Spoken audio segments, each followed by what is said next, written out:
بالصلاة على محمد وآل محمد. اللهم صل على محمد وآل محمد. طيبوا أنفاسكم بأعلى أصواتكم بالصلاة على محمد وآل محمد. اللهم صل على محمد وآل محمد.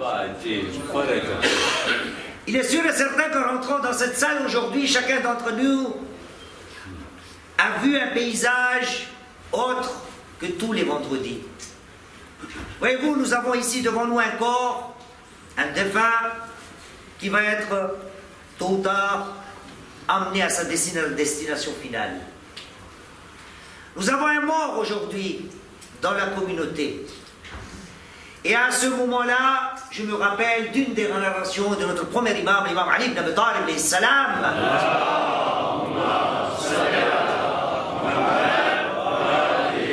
Qui nous dit Ajibtu liman nasiya al-mawt wa huwa yara al-mawt. Ajibtu liman nasiya al-mawt wa huwa yara al-mawt.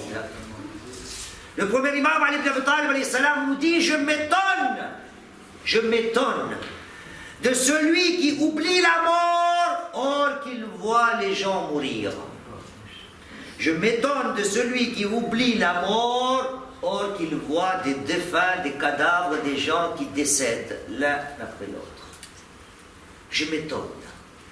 Voyez-vous, chers frères, quand un décès dans la communauté, c'est une mauvaise nouvelle, mais en même temps, c'est aussi une bonne nouvelle. Et tout cela ne vient pas de nous. Un des disciples du prophète Muhammad sallallahu alayhi wa sallam.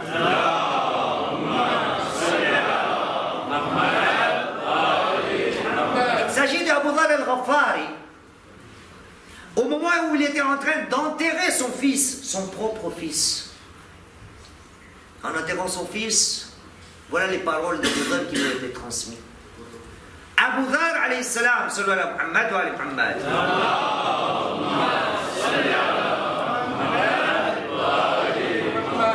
Est en train de discuter avec son fils qui est déjà dans la tombe, enterré. Et il lui dit, oh mon fils, je suis très ému par ta disparition, mais en même temps je suis content. Comment pourrons-nous être émus, tristes ou attristés par la mort de quelqu'un et en même temps Abu Dharr dit, je suis content. Je suis ému par ta disparition, je suis triste par ta disparition, mais en même temps, je trouve que je suis aussi content par ta disparition, car en te voyant mort, je me remets en question. Je me dis un de ces jours, moi aussi je dois y aller. Voyez-vous, nous devons nous préparer à cette fin-là. Quand nous voyons un cercueil devant nous, nous devons nous y préparer. Voyez-vous, Allah subhanahu wa ta'ala dans le Saint-Coran nous dit de quelle manière se préparer à cela.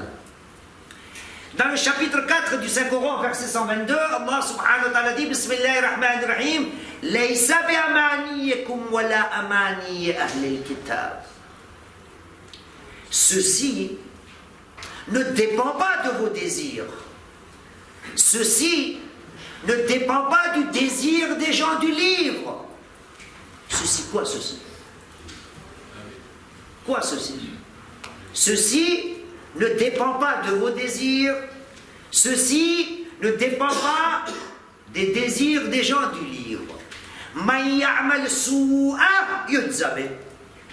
Celui qui fera du mal sera rétribué de son action. Celui qui fera du mal sera rétribué de son action. Et donc la question qui se pose, ceci ne dépend pas de vos désirs. C'est quoi le souci? Il faut remonter la pente. Allah subhanahu wa ta'ala dans le même chapitre, le chapitre 4, verset 122. Nous avons cité le verset 123 quand Allah subhanahu wa ta'ala dit ceci ne dépend pas de vos désirs, ni des désirs du genre du livre. Mais ceci, quoi ya Allah? Tout juste là où il dit Bismillahirrahmanirrahim 4, 122. والذين آمنوا وعملوا الصالحات سندخلهم جنات تجري من تحتها الأنهار خالدين فيها أبدا وعد الله حقا وَمَنْ أَصْدَقُ مِنَ اللَّهِ قِيلًا. Et ceux qui ont cru et accompli des bonnes œuvres, nous allons les faire rentrer dans le paradis là où il y a des ruisseaux qui vont couler. Et tout cela éternellement. C'est une promesse d'Allah subhanahu wa ta'ala. Et qui est plus véridique en parole qu'Allah subhanahu wa ta'ala? وَمَنْ أَصْدَقُ مِنَ اللَّهِ قِيلًا. Allah subhanahu wa ta'ala dit, celui qui va croire et va accomplir des bonnes actions, nous allons les faire rentrer dans le paradis. Et tout juste après, il dit ceci, la rentrée au paradis, ceci, لَيْسَ بِأَمَانِيِّكُمْ وَلَا أَمَانِيَ أَهْلِ الْكِتَابِ. Entrer au paradis ne se décide pas par juste le désir. Parce que j'ai envie d'aller au paradis, ce n'est pas pour ça que je vais mériter le paradis. Les gens qui auront cru, qui auront fait des bonnes actions, nous allons les faire rentrer dans le paradis, mais tout de suite après Allah dit لَيْسَ بِأَمَانِيِّكُمْ. Et donc Allah subhanahu wa ta'ala est en train de nous dire, si vous voulez mériter le paradis, tout de suite après, verset 124, 424, il dit Bismillahirrahmanirrahim. من يعمل من الصالحات من ذكر أو أنثى وهو مؤمن أولئك يدخلون الجنة ولا يظلمون نقيرا. Celui qui va accomplir les bonnes actions, homme ou femme, mâle ou femelle, et il est croyant, ceux-là vont rentrer dans le paradis. Et il n'y aura aucune injustice vis-à-vis de ces gens-là, ne serait-ce que naqira, le noyau d'une date. Chers frères, nous avons le corps d'un défunt devant nous. Il y a une autre vie après cette vie. Il y a quelque chose à préparer dans l'au-delà. Et pour cela, cela ne peut pas se passer que du désir. Avons-nous demandé pourquoi tous les jours Allah subhanahu wa ta'ala, quand nous accomplissons nos prières quotidiennes, le prophète Muhammad sallallahu alayhi wa sallam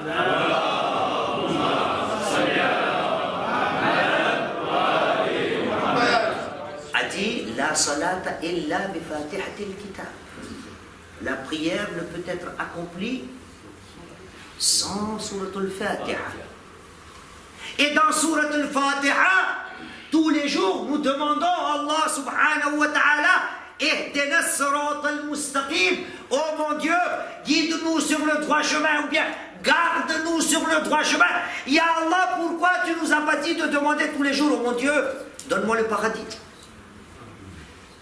C'était plus simple, non? C'était plus facile, non? Que Dieu nous dise, demande tous les jours le paradis, tu vas y aller. Non! Il a dit, demande tous les jours. Ihdina as-siratal mustaqim. Garde-nous sur le droit chemin, car si le chemin est bon, la destination sera bonne. Allah subhanahu wa ta'ala nous dit, il ne suffit pas de demander le paradis, il ne suffit pas de désirer le paradis, il y a des actions à faire. Voilà pourquoi Allah subhanahu wa ta'ala dit, laysa bi'amaniyikum wala amani ahli kitab. Ceci ne dépend pas de vos désirs, ni des désirs des gens du livre. Les actions. Et pour résumer ça, au nom du prophète Muhammad sallallahu alayhi wa sallam,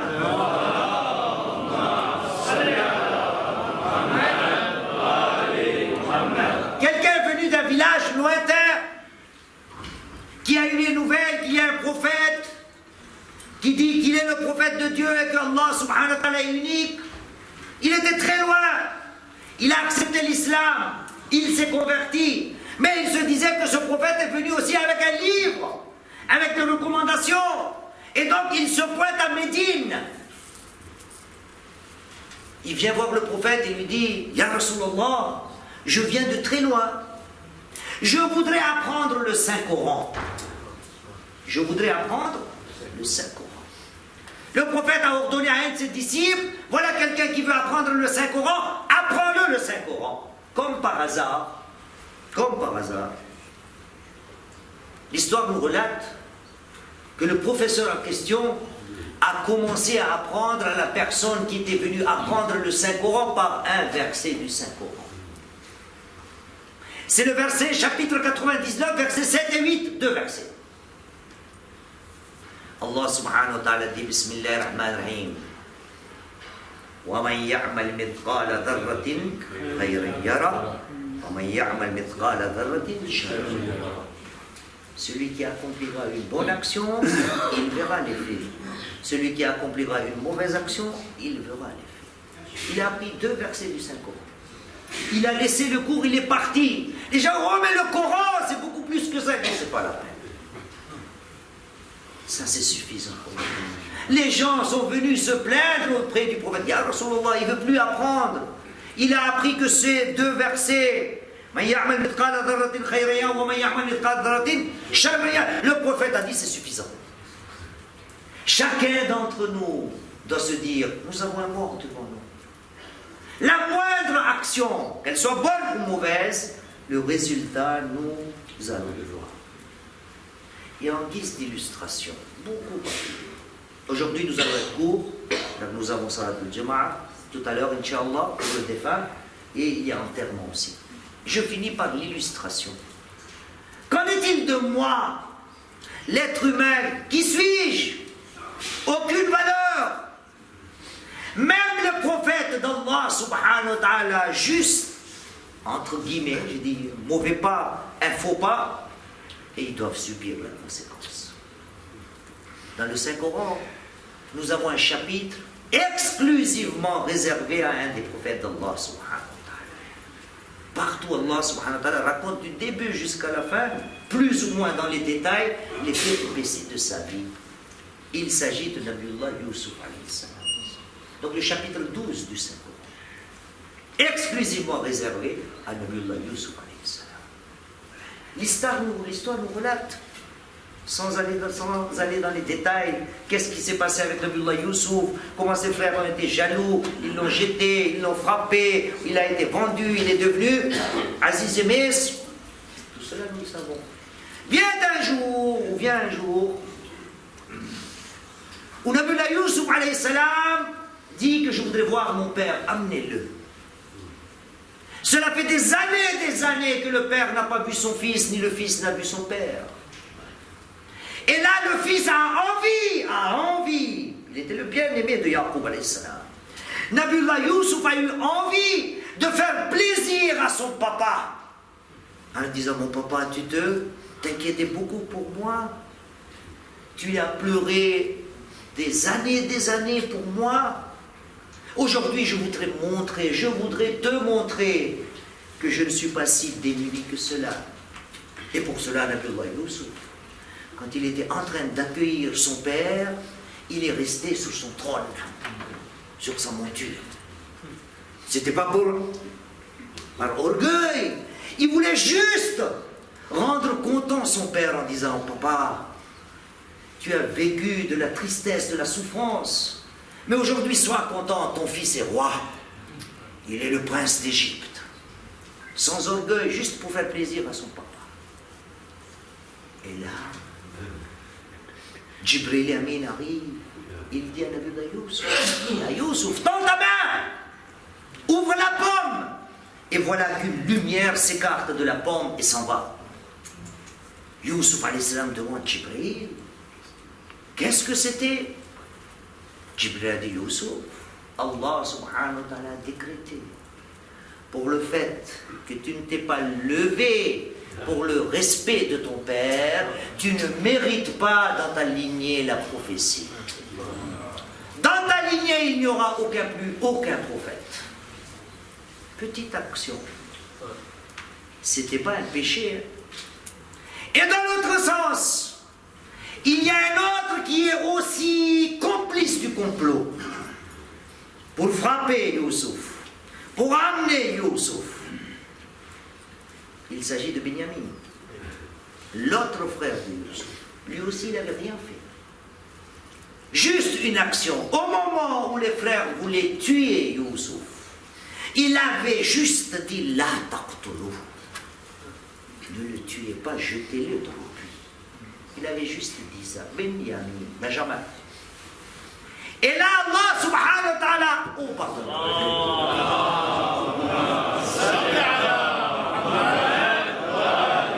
Et là, Allah subhanahu wa ta'ala a décidé que dans la lignée de Youssouf, il n'y aura pas de prophète, mais dans la lignée de Benyamin, il y aura des prophètes.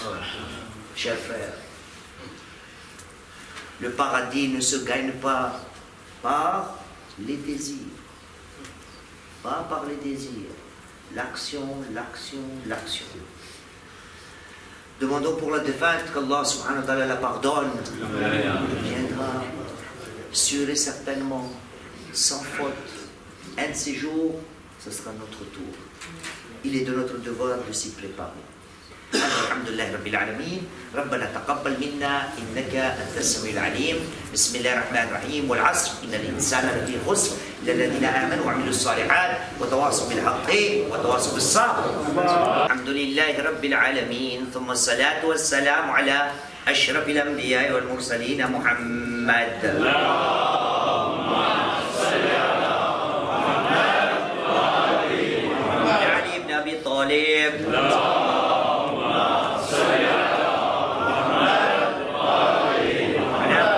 الزهراء. اللهم صل على محمد وآل محمد. على الحسن المجتبى.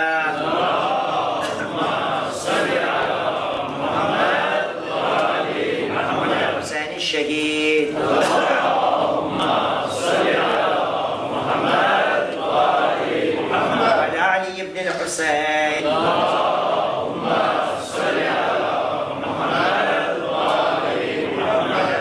بن علي. اللهم صل على محمد وآل محمد. على جعفر بن محمد. اللهم صل على محمد وآل محمد. على موسى بن جعفر. اللهم صل على محمد وآل محمد. على علي بن موسى.